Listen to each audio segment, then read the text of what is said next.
जय मां मंगला। जय जगन्नाथ।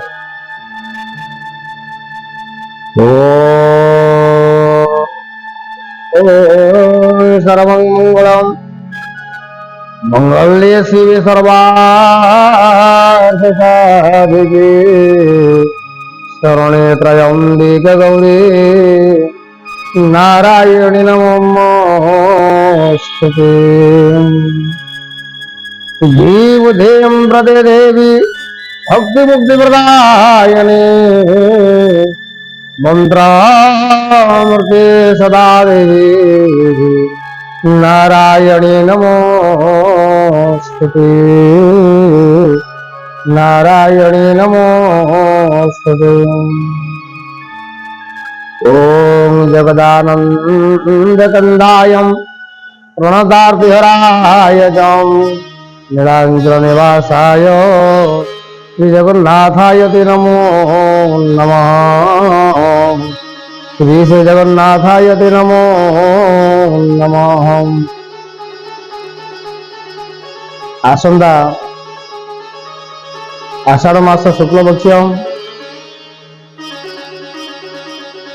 7 तारीख दिन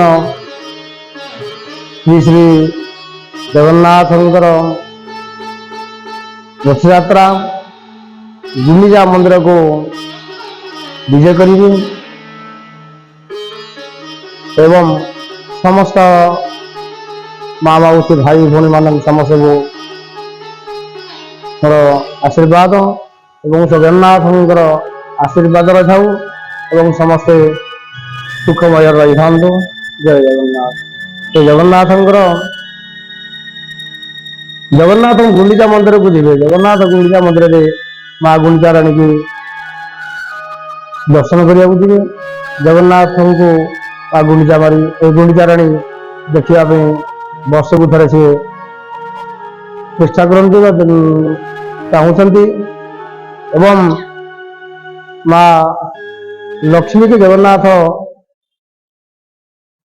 कही ना गुंडीचा मंदिर को आसब बोली ये आसूची बोली कही जगन्नाथ जिते दिन है बीती जाए जगन्नाथ पड़े आसी गुंडीचा राणी बहुत खोजी खोजी खोजी खोजी खोजी आसिक पहुंचले गुंडीचा मंदिर में गुंडीचा मोर जगन्नाथ से पहर देखते जगन्नाथ को देखी पारे ना सी उपान ही आसी रथ को भग्न कर। जय जगन्नाथ।